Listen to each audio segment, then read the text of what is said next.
China plays a role in the three largest geopolitical events of today, that is Brexit, election of Mr. Trump, and the trade war. Now, even for the first two, its role is key because both Brexit and the Trump administration represent voter antagonism to globalization and multiculturalism. And China is, of course, the key example of globalization threatening the 99%. And it's now challenging Western domination of global politics. So it is part of the background to these two events in the two countries that have led the first and the second globalization. And today, the Belt and Road Initiative is deeply unsettling because it represents an ambition to essentially rebuild the infrastructure of the whole world.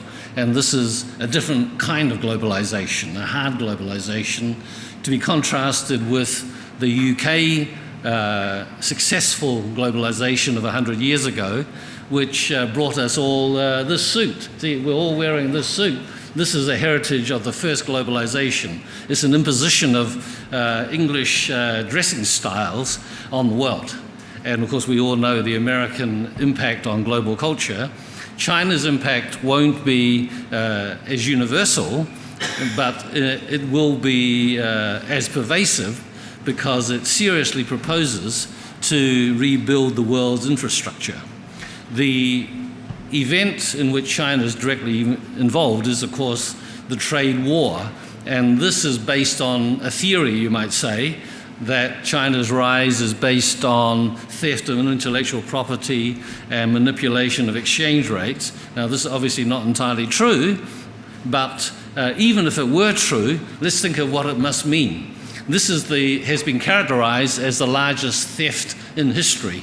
Well, the cleverest thief in history already deserves some respect, right? It required, just like the guys who executed the great train robbery showed a very high level of competence, so too the greatest theft of intellectual property in history. What does it require? Well, it does require the capacity to manipulate multinational firms.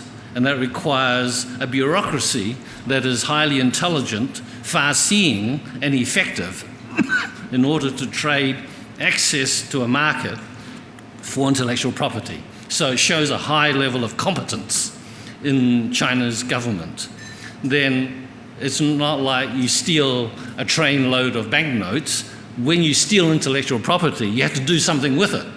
And to do something with it, you have to have a lot of engineers, you could say, to use that intellectual property, to understand it, and to apply what you've stolen.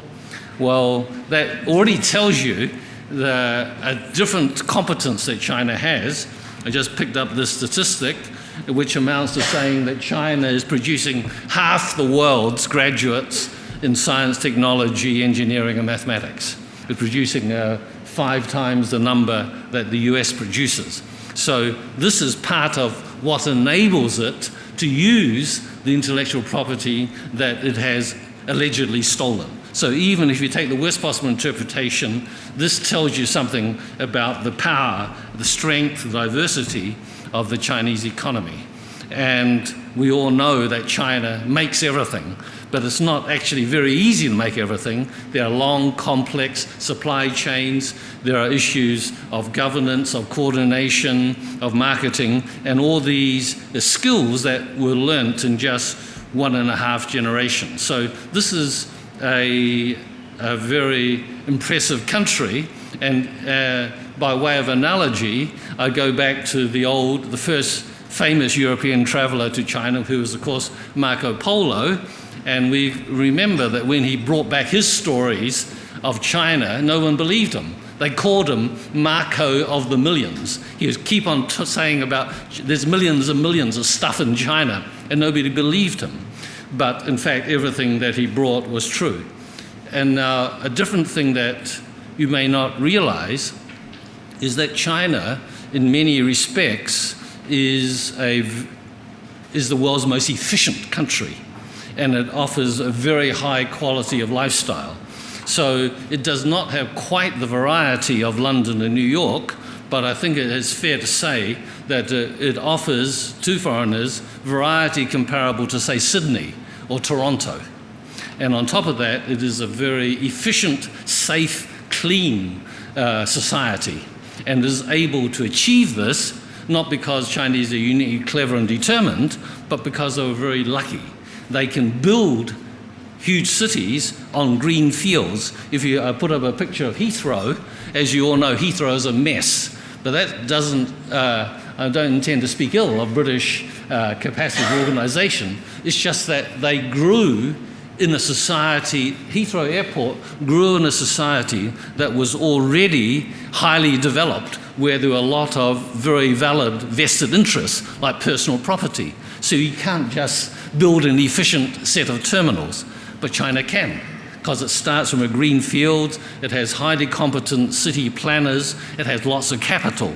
So you will find when you just land in China, you've got the best airports in the world, because China has these advantages of starting afresh. Now, here's a Chinese guy who's gone to visit the Marco Polo's home city of Venice. And he's picked up this Western chick who seems to see something in him. Probably it's his money. But I want you to focus on this other picture taken by this tourist. You know, when you go to Venice, you have these masks, these carnival masks. And note the sign there. It says, original Venetian mask, not made in China.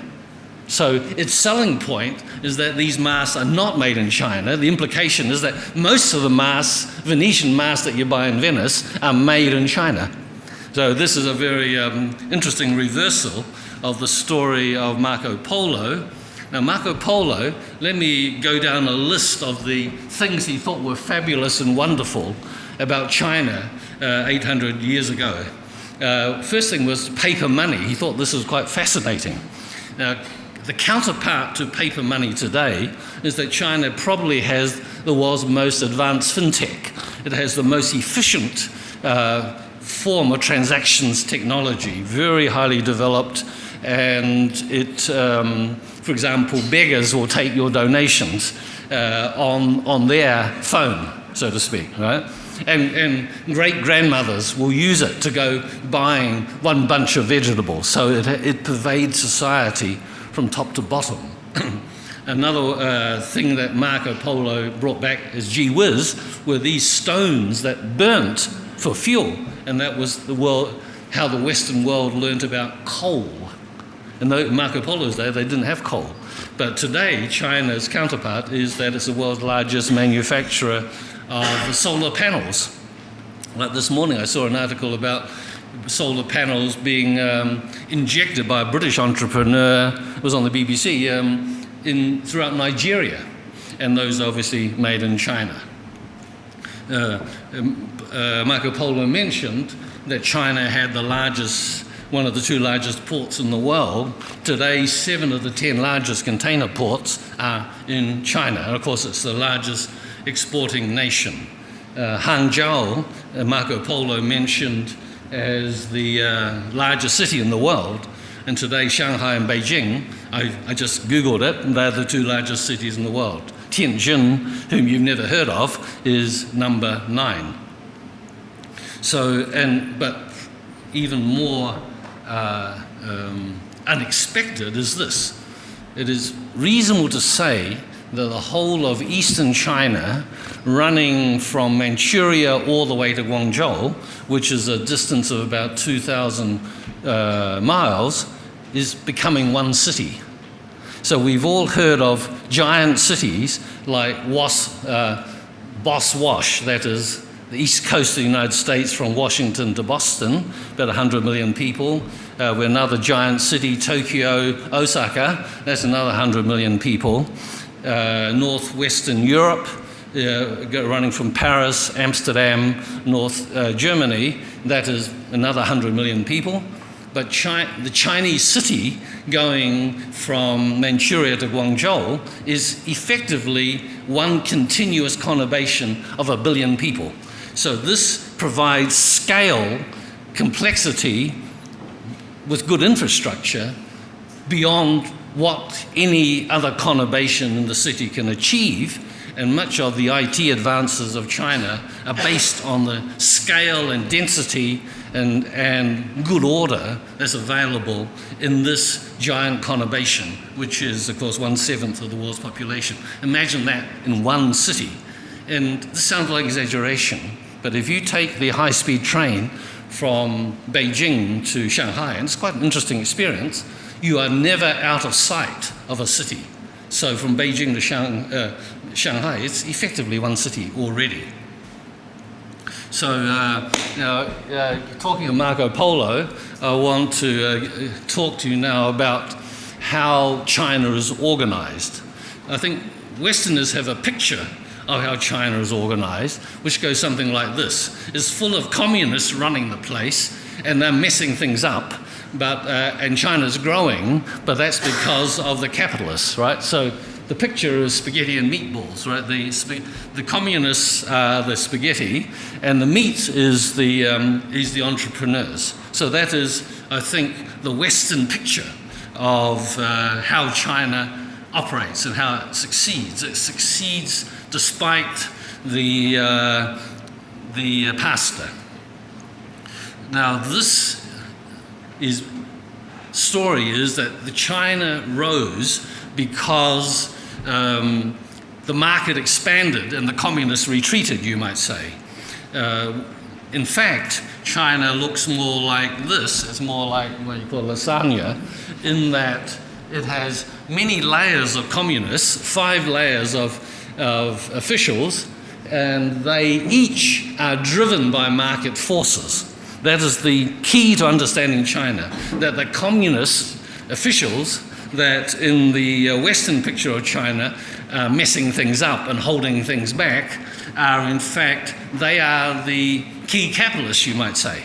They are driving the economy for a very simple reason, not because they converted to capitalism, but because that is what advances their careers.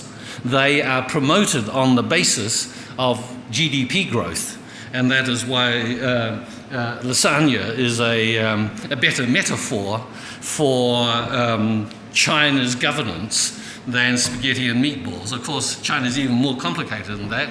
A more accurate picture will involve lasagna in which there's spaghetti and meatballs between the layers. But let's not go further into this metaphor, except let me point out a different dimension. See, I'm trying to make some suggestions that you may not have thought of about how China works. The second thing I want to emphasize is this. You always see lots of charts of China with it racing ahead with big numbers. This one is interesting because you'll note that the rate of GDP growth, very impressive. However, the rate of investment is twice as fast, growing twice as fast as the rate of GDP growth, whereas the rate of consumption is growing half as fast. So China is the world's great investor. That's probably not really news to you, but it is simultaneously the world's greatest exporter.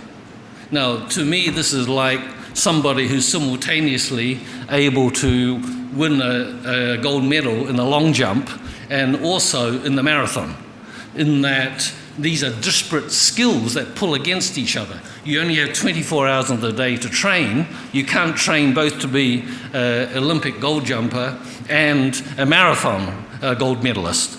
But China's able to do both, because if you're producing stuff and you're exporting it, then you're not consuming it. If you're producing stuff and you're investing it, then you're not consuming it. If you are the world's champion exporter and also the world champion investor, then you're not consuming very much.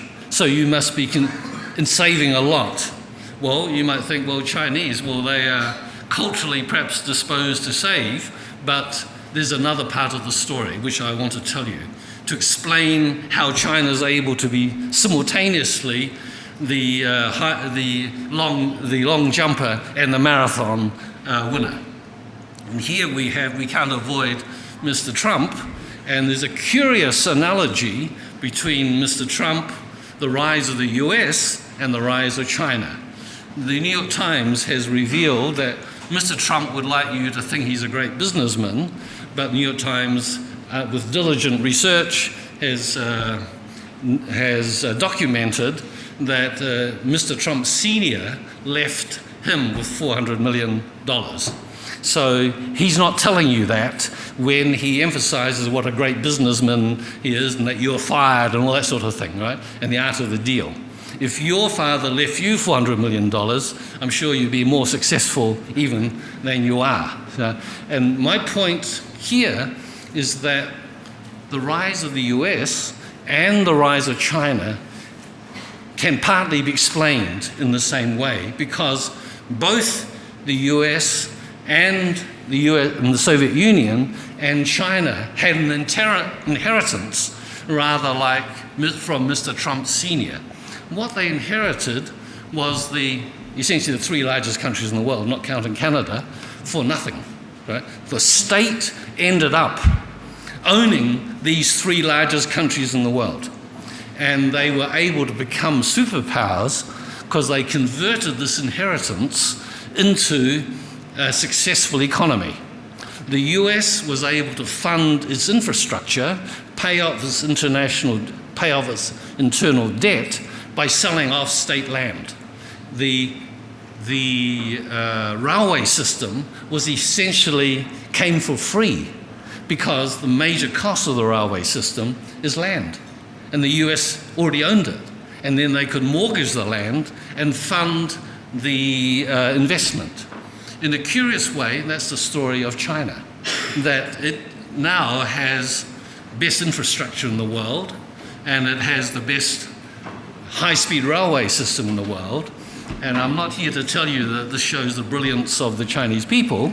It shows the contribution of Mao Zedong to China's development, because he essentially killed off all the landowners, just like the Americans killed off all the Indians.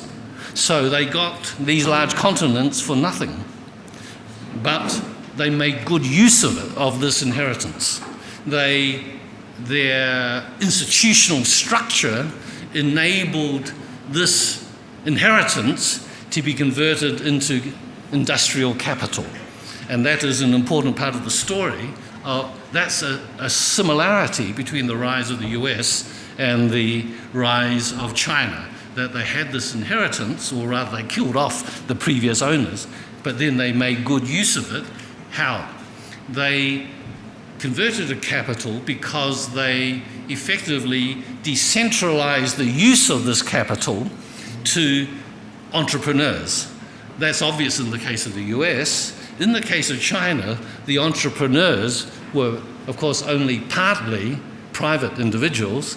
They were mostly communists. The communists, as it were converted into capitalists by being appropriately motivated with political rewards, hence my lasagna story. That is what is driving China even today. So if we're here, I'm not here to denigrate the Indians, but you see, that's the consequence of a non-violent revolution, such as Mr. Gandhi promoted.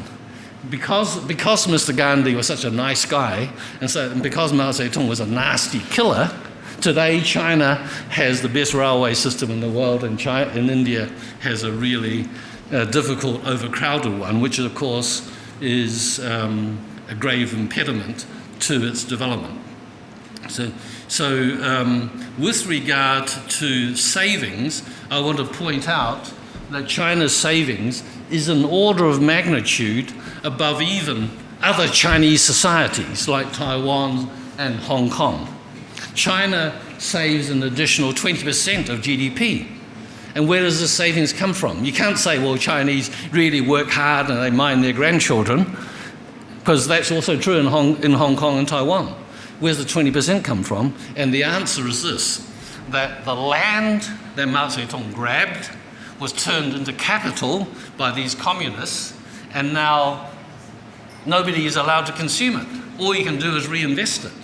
So China has a source of savings and investment that no other country has. That's the point. The land was converted into capital, which is now sitting on the balance sheets of state firms, and they can't consume it except through corruption. And of course, there's some corruption, but it's very low relative to the consumption of those people who inherit property and legitimately own it. So corruption might take 5%. The legitimate owners, like Paris Hilton, who owned a lot of capital from great-granddad, can consume it perfectly legitimately at a much higher rate. So the fact that China is a social market economy with Chinese characteristics is not just a political slogan. It is also a key explanation of why it can invest and export at the highest rates in the world simultaneously. So with regard to the motivation and the leadership coming out of the party, we have some research published in a Western journal by a couple of Chinese professors, which essentially say that if you grow your local economy, you get promoted.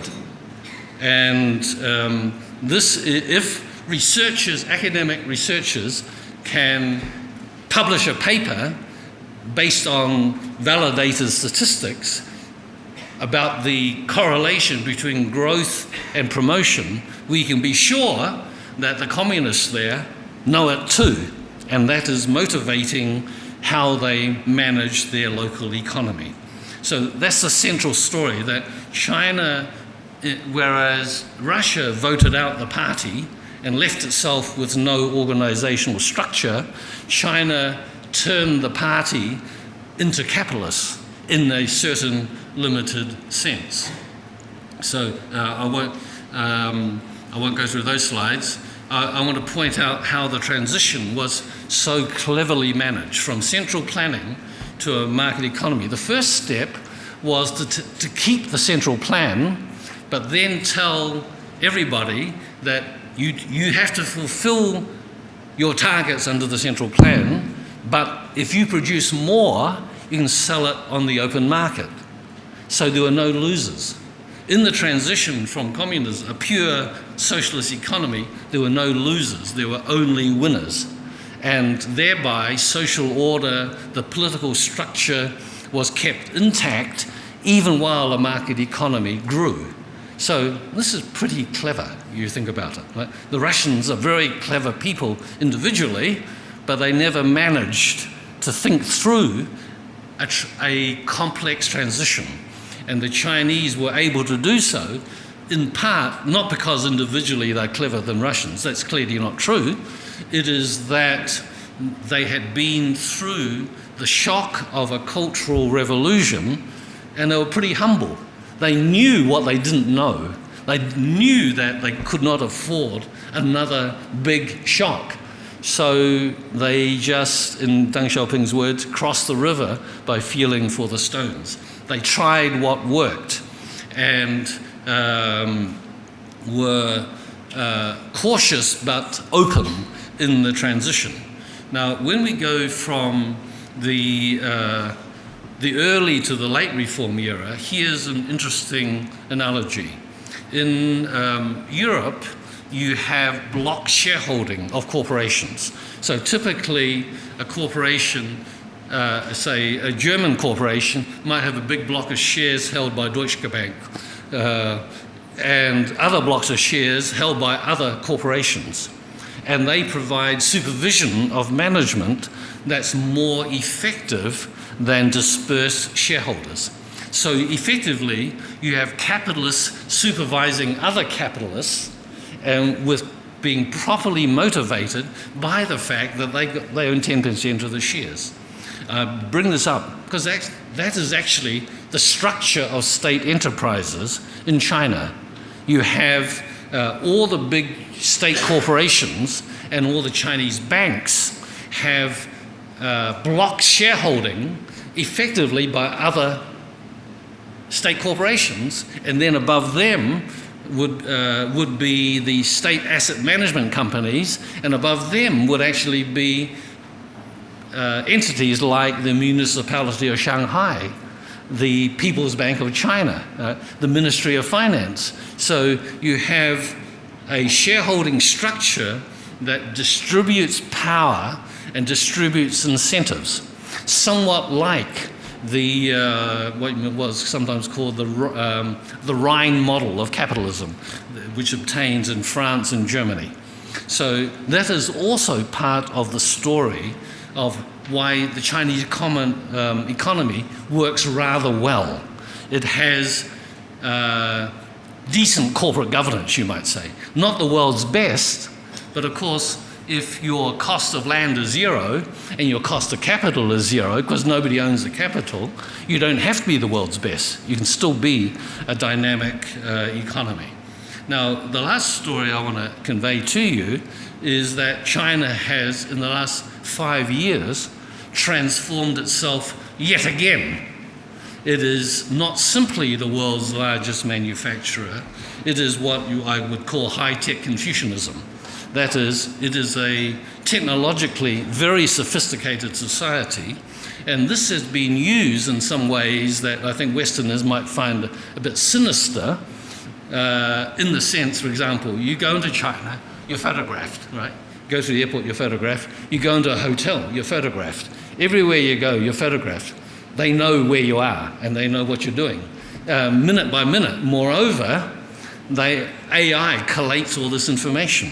And that information is integrated with other sources of information, including that coming from private IT firms. They have to, by law, surrender their data to the government. The government wants it, they take it. So this is you might think, well, this is an Orwellian society, right? Big Brother is watching you. But is that always such a bad thing? In Edmonton today, we have the 5th stabbing. In China, it couldn't happen. That couldn't happen. They would have caught him long ago. One guy was... one criminal thought he would go to a basketball game because he was tired of hiding. He was picked up immediately because the facial recognition technology was so advanced. So China is moving towards a system that is both open and closed, using information technology in a very advanced way. Pretty soon, it'll be impossible to be dishonest in China.